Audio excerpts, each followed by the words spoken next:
James Holder, IFL TV, MTK Global. With me, I've got WBA Super Champion George Groves. Firstly, great to see you, George. How are you? Yeah, very good, thank you. Good, good. Talk us a little bit about how the camp's been, preparation's been. I know it's a little bit boring, but we ain't seen you for a little while, so how's everything been? Yeah, great. I mean, camp's been great. It's been cold, but we've been working on the gym, keeping warm. Had some great sparring over, some US sparring partners, some guys over from Europe as well. Nice, fast, strong, powerful guys. So, yeah, but we feel totally ready. Like I'm very happy, very content with how camp's gone. Everything's gone right. No niggles, no injuries. Weight's good. So now we're ready. How excited are you that you finally get a chance to share a ring with Chris Eubank Jr., finally get to land your gloves on him? Yeah, no, it's good. I mean, he's had a formidable rise in terms of his profile, of late. And I didn't think I was going to be the guy to fight him. Certainly not the guy, I'll be the guy to beat him, because I didn't think he was ever going to have a real fight. I mean, even when they were talking about putting him in this tournament, there was lots of talk of him pulling out once he got to the semis and had to fight someone a bit decent. So their little clique has been fantastic about promoting them without real fights. Attaching their name to big name fighters and never with any intention of fighting them. But this time he's come round. I think Junior's really excited now because he believes he's good enough. He believes he's ready. He said, "No, it's about time I'll make a step up. And if I win this fight, then I've backed up everything that I've said. I don't believe he's going to win the fight. I don't believe he's going to have any sort of share in the fight. So that'll be his wake-up call. But I look forward to a good night." Chris Eubank Sr.'s been deflecting a lot of attention from Eubank Jr. It seems to like he's done that in the past a lot. Has he got under your skin at all in the build-up so far? No, he hasn't got under my skin because I don't think people do. I don't think I care that much. It's just very it's disappointing from Senior, and the most disappointing thing is that he's shown a real lack of class. And I thought he was all right. I thought he was a classy guy, but the fact that he keeps making references to how the referee needs to protect Junior's opponents, he's trying to exploit a bad situation. Is he referring to Junior fighting Nick Blackwell, which is disgusting because ultimately, out of the three of us, it's me and the dad who have permanently hurt people from fights, and the fact that the dad's now trying to capitalise on that to give his son an advantage. They've probably watched the first Froch fight and thought, right, the referee jumped in prematurely. Junior likes to let 98 punches go in 11 seconds, so he's hoping to bum rush me at some point, let his hands go and hope that the referee jumps in prematurely. But to get his way with that, to get that home, he's trying to put it in people's minds that I need protecting. It's disgusting. Of course, the referee's there to protect both fighters, but it's a sport. That's their job. So why do you think that the referee's not going to do that? Or why does the referee need more coaching into this position, or just try and subtly manipulate people's minds into believing that his son is formidable?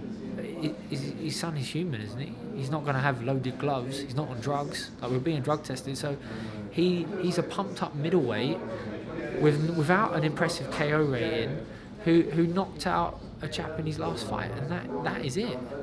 That's his claim to helping people. I mean, this week we saw footage of him sparring. It was terrible sparring. The dad got in and probably just wanted to make it about himself, but ultimately the idea was that he's going to come in, talk about how his son has to be protected from these guys because he's hurting them.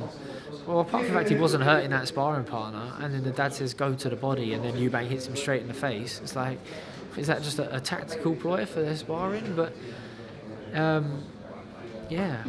all I can say is that it's classless from a guy like that, and I personally am very disappointed in him that he's tried to go down this route, because he's I thought he was better than that.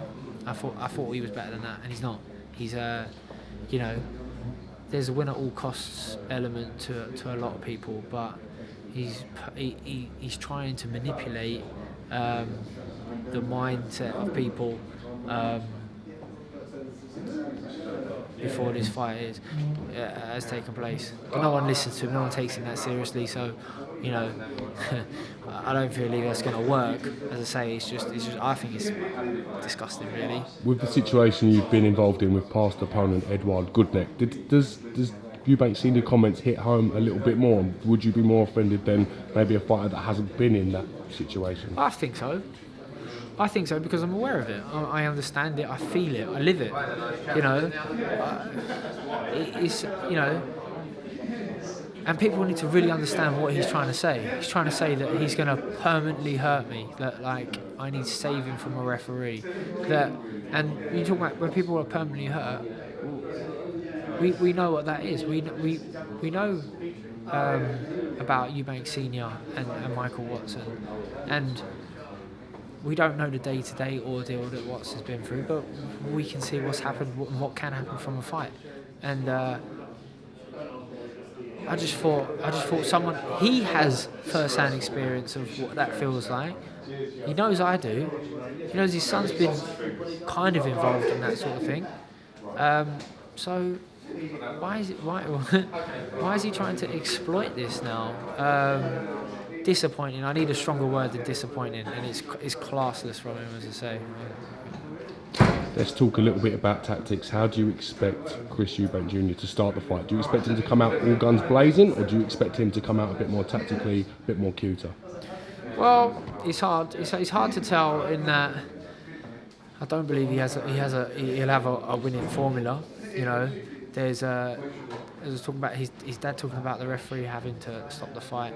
There's two ways he can approach that. He can either showboat and, you know, posture and not do much, and then try and steal rounds, and hope that, you know, at the end of the round, 30 seconds to go, he can just bum rush me and let his hands go and hopefully nick a round, and the rest of the time just wander around, conserve energy, because he's going to have to do that being in with me, because I punch hard, I hurt people when I hit him to the body. It's fatiguing fighting me.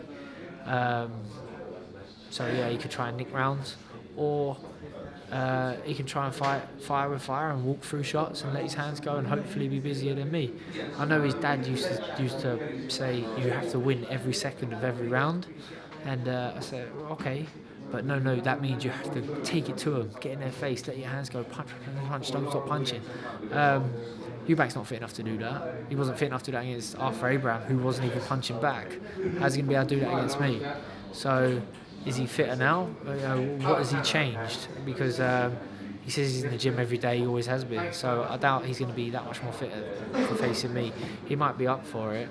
He might be hoping that the fact that he wants this is enough.